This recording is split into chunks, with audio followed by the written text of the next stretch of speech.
Oke guys, welcome back to Daily Charting with Toshi, di mana kita akan daily chart your favorite cryptocurrencies. Okay, today's video is brought to you by Gate.io, di mana kita bisa buy, sell, dan trade lebih dari 1.300 cryptocurrency, termasuk Bitcoin, Ethereum, Litecoin, Dogecoin, dan banyak lagi. Ya, dan seperti yang gue sudah bilang ya, semakin dekat ke ulang tahun Gate.io, sekarang tinggal 2 hari lagi, Gate.io akan mencapai ke umur 9 tahun. Dan seperti yang kita tahu, ada price pool sebesar 120.000 USD yang kita bisa dapatkan. Dan apabila kalian belum memiliki akun di Gate.io, pertimbangkan untuk menggunakan link referral kita di bawah. Dan seperti yang kita bisa lihat, dalam 24 jam terakhir, cryptocurrency market naik tipis, sebesar 0,75%. Dengan total market cap mencapai di 1,27 triliun US dollars. Dan kita bisa lihat Bitcoin kembali ke atas 30.000, ya, tepatnya 30.100-an, ya. Itu merupakan peningkatan sebesar 2,95%. Lalu untuk Ethereum kembali berhasil reclaim dari 2000 USD dengan peningkatan sebesar 1,45%. Lalu untuk BNB berhasil naik sebesar 1,99%. Artinya apa? MA20 sepertinya berhasil ditaklukkan, ya. Dan XRP dia malah turun sebesar kurang lebih 0,5%. Lalu untuk Cardano dia naik sebesar 1%. Solana naik 0,14%. Dan seterusnya. Ya, jadi ada beberapa yang mix, ada beberapa yang merah, tapi banyaknya cenderung hijau, ya. Nah, kalau kita lanjut untuk BNB, kita bisa lihat bahwa daily close-nya technically speaking ketahan, ya. Kita bisa lihat dia close-nya itu di 29.600, ya. Sementara kita tahu struktur summer low itu di benar ya, summer low itu di 297, ya. Jadi bisa dibilang masih masuk ke scenario kemungkinan daerah supply kita, ya, ke reject. Dan hari ini sebenarnya masih ya extend ke atas, tetapi seperti yang kita bisa lihat MA20 daily sudah sangat dekat, ya. Jadi ini tentunya akan bisa menjadi satu drama yang menarik, ya, karena seperti gue bilang, secara price action dia sangat flat sejak tanggal basically mulai masuk tanggal 9, ya, kapitulasi. Dan dia flat terus di daerah sini, ya, antara ya 29 sampai 30.000, terus bolak-balik, ya. Nah, dan seperti yang gue bilang, belakangan ini beberapa minggu terakhir MA20 ini menjadi satu resisten yang sangat kuat setelah dia kapitulasi, atau bukan kapitulasi lah, lebih tepatnya setelah dia breakdown di 11 April. Di sini dia ke reject, sini ke reject 2 kali, di sini ya. Di sini juga berarti 1 2 3 4 5 6 7 dan akhirnya kapitulasi, ya. Nah, kita lihat nih dalam beberapa jam ke depan mungkin ya dia akan mulai retest kayaknya, ya. Dan apabila saat dia retest, apakah akan terjadi lagi seperti pada tanggal 4 Mei atau malah dia bisa reclaim, ya. Lagi-lagi kita bukan cenayang, jadi tugas kita adalah bereaksi terhadap markets. Nah, untuk sekarang probabilitasnya lebih besar ini turun, ya, karena lagi-lagi MA20 beberapa minggu ke belakang masih sangat kuat. Plus the Fed sudah mengkonfirmasi bahwa dia rencananya akan minimal naik 2 kali lagi, ya. 50 basis poin pada Juni, 50 basis poin lagi pada Juli. Ya, berarti masih ada sekitar 1%-an. Nah, otomatis saat peningkatan interest rate itu menunjukkan bahwa masih cenderung hawkish, ya. Dan selain dari itu juga otomatis ya, secara target kita harus pindah ke indeks, yaitu ada di MA200 weekly yang ada di daerah 22.000, ya, $22.072 lah tepatnya, ya. Dan selanjutnya kita akan update ke indeks dolar. Ya, indeks dolar kita bisa lihat bahwa ternyata kembali melemah. Ya, kembali melemah. Ini berita yang cukup bagus, ya. Kita bisa lihat kemarin dia akhirnya jebol dari 102, ya. Dan hari ini mulai retest lagi 102 sebagai resisten. Kemarin sebagai support, sekarang mulai menjadi sebagai resisten. Nah, jadi baiknya gini, kita berharap ini bisa menjadi awal dari bear market di indeks dolar. Seperti di 2020, ya, di mana waktu itu dipicu dengan COVID crash, ya, indeks dolar meningkat tajam, lalu pelan-pelan dia mulai melemah, dan akhirnya sampai di 2021, ya, di Januari dan di Mei dia menemukan double bottom di sini, ya. Nah, semoga saja ini adalah price action yang mirip seperti di sini, ya. Dia pelan-pelan mulai turun dan saat dia sudah benar-benar bear market, jelas-jelas membuat lower low dan lower high. Nah, di situ dia kemungkinan besar cryptocurrency market akan reversal dan lanjut bull market, ya. Dan sekali lagi, bukan hanya cryptocurrency saja, ya, tepatnya semua risk on asset, ya. kita ambil contoh seperti Nasdaq ya. Nasdaq, lalu apalagi nih, S&P 500, Dow Jones, semua ya masih cenderung drop ya. Dan kalau kita lihat di sini korelasinya mirip seperti BTC dengan indeks dolar juga. Ya, kita cek waktu ini ya 2020 saat indeks dolar mulai melemah di Maret ya. Di sini dia mulai menemukan top nih ya. Kalau kita lihat di sini di Nasdaq 2020 Maret, kita cek 2020 Maret ya, di mana ini? Oh, masih jauh, 2020 Maret. Nah, kita bisa lihat apa yang terjadi. Bukan S&P, Nasdaq bounce ya. Nah, ini menunjukkan bahwa korelasi ya indeks dolar dengan Nasdaq pun sama-sama negatif. Ya, jadi sekali lagi gue ingatkan, banyak orang yang merasa bahwa ya mungkin mereka nggak terlalu ngerti kripto, tapi mereka ngelihat kayak, aduh kok orang bisa untung enak banget ya. Jadi mungkin ada rasa seperti, iri mungkin ya kasarnya ya. Jadi mereka terus-terus mengejek kripto. Wah, lihat kripto drop, ini dong, saham dong. Ya, lihat pada faktanya saham juga korelasinya mirip kok sama cryptocurrency. Cuman perbedaannya apa? Volatilitas dari cryptocurrency lebih besar, gitu. Ya, kalau saham lebih kecil. Ya, dia nggak terlalu ekstrim volatile, nggak sehari bisa belasan %. Kenapa bisa seperti itu? Karena lagi-lagi cryptocurrency market cap-nya masih kecil dibandingkan dengan dia indeks Amerika Serikat yang luar biasa besar. Seperti yang gue bilang, semakin besar market cap dari satu aset, ya, akan semakin sulit untuk naik dan turun, gitu. Ya, tetapi kalau kita lihat korelasinya sama, ya. Nasdaq, kita cek juga di sini S&P 500 di 2020 Maret, ya.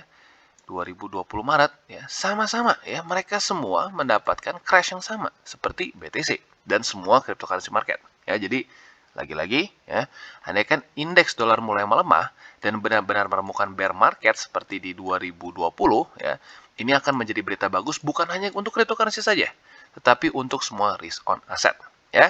Jadi kurang lebih seperti itu, dan tentunya pada hari ini ya belum ada news yang berarti lah ya, masih kurang lebih sama.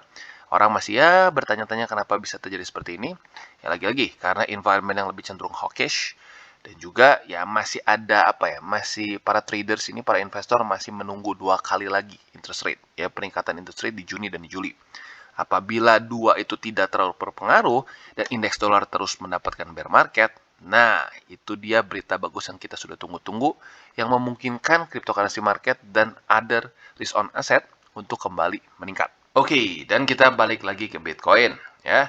Nah, sebelum kita balik lagi, gue harus ingatkan ya, karena ada biasanya kasus ekstrim nih untuk urusan ya Bitcoin ya. Jadi gini, banyak orang yang ekstrim berpikir bahwa pokoknya setiap kali drop salah BTC. BTC artinya demand-nya drop. Ya, dia nggak ngeliatin indeks dolar sama sekali.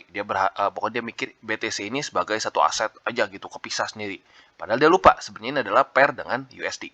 Nah, ekstrim kanan adalah orang yang berpikir bahwa pokoknya selama indeks dolar melemah, BTC harus naik, nggak peduli apapun yang terjadi. Padahal, pada faktanya, ini adalah dua aset yang terpisah. Ya, mereka punya demand-nya masing-masing. Gitu, ya. Jadi saat USD melemah, nggak pasti Bitcoin akan pump. Itu ada korelasinya, seperti yang kita lihat bertahun-tahun. Dan apalagi kalau kita lihatnya makro, korelasinya makin besar. Tetapi kalau kita mulai lihatnya per jam, per hari, nah, di situ kita mulai melihat bahwa nggak selalu korelasinya setiap indeks dolar melemah, Bitcoin akan ngepump, gitu ya. Maka dari itu, ya jangan sampai kalian berpikir seperti ini. Karena percaya atau nggak cukup banyak yang berpikir, oke, indeks dolar terus melemah, berarti waktunya kita rata kanan dan hajar long. Ya, itu adalah salah satu resep untuk kita kena ya likuidasi, ya. Jadi hindarilah rata kanan, ya, hindarilah maximum leverage gitu ya. Kalau sampai kalian mau main futures pun pastikan punya stop loss yang jelas gitu ya. Kalian tentukan bisa macam-macam ya, bisa misalkan wick terendah di sini ya, bisa juga misalkan kalian persentase kalau sampai minus 10%, 20% dari equity di cut dan macam-macam lagi ya. Nah, jadi untuk sekarang seperti yang kita bisa lihat, tentunya target untuk averaging selanjutnya adalah MA200 weekly ya. Loh Bang, kalau yang 30.000 gimana? Yang 30.000 dari kemarin-kemarin kita dapat posisinya ya. Makanya gue pribadi, ini mau naik silahkan, gue sudah untung. Ini mau turun ya nggak apa-apa. Memang target gue ada di MA200 weekly ya. Lagi-lagi, cara paling gampang dan paling mudah untuk dilakukan adalah dengan di averaging di support kuat ya. Dan buat kalian yang kelewat tadi ya, MA200 weekly adalah di daerah 22.000 ya, 22.072 dolar ya. Nah, jadi bagi kalian yang mungkin masuknya konservatif ya, bisa pertimbangkan untuk buy limit di sini. Ya, dan sekali lagi gue ingatkan, jangan sampai berpikir bahwa, oh, nggak apa-apa nih, kan 200 nih, jangan sekarang. Ya, 200 nanti gue rata kanan, pinjem duit, masukin semua ke sini. No, please, ya, ingat. Di sini biasanya masuknya adalah ke daerah akumulasi untuk EMA 200. Jadi nggak cuma mantul langsung auto sultan gitu ya. Dia drop dulu sampai 200, mereka bisa stay berminggu-minggu di daerah sini. Ya, berminggu-minggu sampai akhirnya baru ada rally besar begitu ya. Di sini 4 minggu ya, karena ini Covid crash. Ini beda kasus lah ya. Di sini belasan minggu. Lalu kalau kita lihat di 2015, kita cek di sini ya, lu boleh hitung sendiri, itu butuh sekitar puluhan minggu sampai rally benar-benar menuju ke bull market selanjutnya. Maka dari itu artinya apa? Walaupun kita nanti beli di EMA 200, jangan berharap kena 200 langsung kayak pit stop F1 gitu, langsung terbang lagi gitu, cepat, langsung wah digaspol lagi. No, ya. Biasanya yang terjadi adalah daerah akumulasi beberapa minggu, ya. Jadi kurang lebih seperti itu. Bagi kalian yang tertarik untuk akumulasi BTC, altcoins, dan lain-lain, bisa menggunakan link referral di bawah. Dan reminder sekali lagi, DCWT ini bukanlah bagi-bagi sinyal, bukan juga financial advice. Tujuannya adalah untuk apa? Untuk supaya kita bisa charting dan lebih ke edukasi. Oke, dan selanjutnya BNB. Seperti yang kita bisa lihat, BNB berhasil menaklukkan MA20 ya, setelah berkali-kali ditolak di sini ya. 1, 2, 3, 4, 5, 6, 7. Akhirnya di attempt ke-8 berhasil. Setelah itu ketemu lagi MA20 ya. Ketemu MA20, ke-reject sekali, dan kemarin ya tanggal 24 Mei akhirnya berhasil reclaim daerah MA20 dan mulai membuat apa? Higher high ya.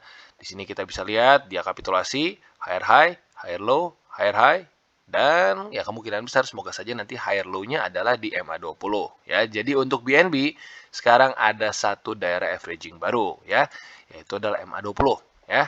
Jadi buat kalian yang masuknya lebih ke medium sampai ke agresif, bisa pertimbangkan MA20 daily untuk BNB, yaitu di daerah $313 ya. Sekali lagi gue ulangi, untuk yang agresif sampai ya untuk medium sampai ke agresif bisa pertimbangkan BNB di $313.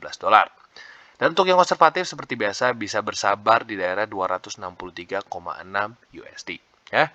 Jadi kurang lebih seperti itu untuk BNB ya, dan semoga saja BNB bisa mulai terus menemukan momentum sampai andaikan sampai Bitcoin benar-benar kena target di 22.000, ya dia nggak akan sejelek altcoins lain yang mungkin sudah tembus gitu sih summer low-nya ya, karena lagi-lagi daerah $263 ini adalah summer low yang sangat penting ya. Kalau sampai tembus, struktur dari BNB pecah ya. Kalau dia pecah, lebih baik kita hold dulu untuk akumulasi ya. Maka dari itu BNB berhasil menaklukkan MA20 ini adalah it's a big thing itu intinya ya. Jadi kurang lebih seperti itu untuk BNB. Oke, dan selanjutnya kita masuk ke Ethereum. Dan untuk Ethereum kita bisa lihat lagi-lagi dia berhasil mempertahankan daerah 1943. Ya, sudah berapa kali nih ya?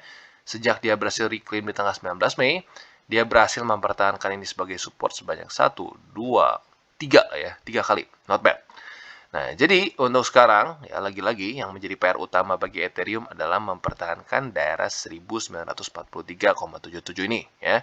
Selama dia bisa bertahankan ini ya minimal dia masih ada bantalan satu lagi begitu ya. Nah, tetapi concern gue sama seperti BTC ya, sudah semakin dekat dengan MA20 dan historically speaking dalam beberapa bulan terakhir ya lihat sendiri ya, bahkan Ethereum lebih kerasa ya di rejectnya lebih parah gitu kesannya ya. Di sini ya, terutama di sini udah kayak di reject itu udah kayak di film-film apa tuh, udah kayak film-film romantis gitu ya. Wah, ditolaknya nggak kira-kira gitu, udah patah hatinya ekstrim. Lihat nih ya, tanggal 6 April dia breakdown, reject 1, reject 2, reject 3, reject 4, set, reject 5, reject 6, reject 7, reject 8, reject 9, akhirnya kena mental dan ya lihat sendiri ya, kapitulasi berapa persen ini ya, coba kita lihat, cukup besar harusnya. Sampai ke bodinya 33%, kalau sampai weeknya kita cek ya, kalau sampai weeknya itu di ya 44% ya. Jadi patah hati yang luar biasa besar ya. Maka dari itu cukup bikin deg-degan karena lagi-lagi dalam beberapa minggu terakhir MA20 sangat ganas bagi Ethereum maupun beberapa aset kripto lain ya.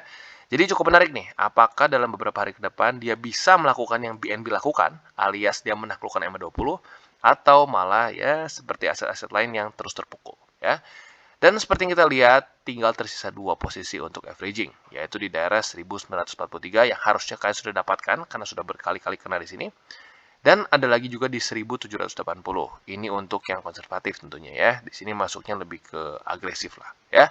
Jadi kurang lebih seperti itu untuk Ethereum. Oke, dan kita masuk ke Polkadot. Dan akhirnya kita bisa lihat untuk Polkadot, MA20 daily sudah berkonfluence dengan $10 lebih 89 sen ya. Ini menjadi satu resisten yang super kuat ya. Jadi kalau Dragon Ball-nya tuh ini udah super saiyan ya, warna rambutnya semua udah jadi emas. Ya, cukup menyeramkan karena lagi-lagi daerah $10 lebih 89 sen ini adalah sebelumnya sebuah daerah support yang penting. Ini adalah summer low Polkadot di 2021 ya, dan sayangnya sudah berhasil tembus sejak tanggal 9 Mei ya, sedikit berhasil reclaim tetapi langsung jebol lagi besoknya pada tanggal 11 Mei, dan setelah itu dia terus struggling untuk reclaim ya. Dan seperti yang kita bisa lihat, sayangnya MA20 juga sama, punya histori yang nggak terlalu bagus dalam beberapa minggu terakhir. Ini menjadi satu resisten yang sangat menyeramkan sejak dia jebol di tanggal 6 April di sini ya. Rata-rata kalau kita lihat semua jebol di MA20 tuh 6 April, karena BTC kurang lebih di tanggal segitu juga ya. Kita lihat sudah di reject 1, 2, 3, 4, berapa? 4 ya, 4 kali, bahkan sampai di sini kita bisa lihat dia nggak perlu MA20, cuma karena struktur aja langsung kapitulasi. Jadi ya lagi-lagi untuk Polkadot still not looking good. Dan ya seperti yang gue bilang, aset yang supportnya udah jebol duluan ya itu akan cenderung lebih susah untuk ditarik balik oleh BTC. Ya sama seperti analogi anak kecil yang tenggelam di kolam ya. Anak kecil yang tenggelam di kolam tanpa pelampung akan lebih susah untuk dibantu ditarik ya dibandingkan dengan anak kecil yang mungkin pelampungnya bocor dan masih sedikit terapung-apung ya. Jadi kurang lebih untuk Polkadot masih ada sebenarnya daerah averaging di daerah $8.62. Tapi kalau gue pribadi, sampai Polkadot belum berhasil reclaim daerah $10.89, gue tidak akan nambah lagi posisi. Karena kondisinya udah seperti Ethereum yang nembus, anggap kayak Ethereum sudah nembus 1780. Gue nggak akan tambah lagi posisi. Ya. Jadi kurang lebih seperti itu untuk Polkadot. Tinggal kita lihat dalam beberapa hari terakhir apakah ini akan indeed terkonfirm menjadi daerah supply atau tidak. Oke, dan selanjutnya kita masuk ke Phantom. Dan seperti yang kita bisa lihat, Phantom ke-reject oleh 2 resisten. Ya. Yang pertama adalah struktur, yaitu di 43 sen. Dan yang kedua adalah MA20. Ya, jadi terlihat dengan sangat jelas dia close-nya di bawah dari 2 resisten ini. Wow, kok bisa bang? Ini garisnya dibuat dari kapan? Ya lu cek aja dari DCWT sebelumnya. Ini gue udah buat sejak lama. Ya. Wow bang, ini kayak dukun, kok bisa pas banget ya? Sekali lagi, ini bukan ngedukun. Ya, ini adalah urusan probabilitas. Dan ya gini, di Indonesia mungkin ya bukan cuma di Indonesia lah, sebenarnya di seluruh dunia, tetapi di Indonesia lebih parah biasanya. Ya, banyak orang yang melihat seperti ini akan melihat, wow, ini nih suhu, lihat, percis banget dia kasih garis di sini, berhenti di sini. Wah, ini seperti apa? Wah, ini kayak dukun nih, tinggal kita tanya, mau naik atau turun. Nah, itu yang seringkali membuat kita terjerumus dalam trading yang salah. Gitu. Kita berpikir bahwa, oh, guru gua itu tahu besok mau kemana. No, nggak ada yang tahu besok mau kemana. Ya, loh terus ini bang, garis-garis ini kok bisa benar? Karena apa? Ya ini TA. TA itu adalah sebuah probabilitas. Gitu. Ada nggak probability ini tembus? Ada. Tapi ternyata apa yang terjadi? Ya tidak tembus. Jadi sebenarnya seorang trader yang mahir adalah bukan trader yang selalu benar. No, trader yang mahir adalah trader yang bisa melakukan ya atau bisa membuat satu trading plan kalau tidak sesuai dengan ya analisa awal dia. Misalnya analisa awal dia tembus dan dia mantul di MA20.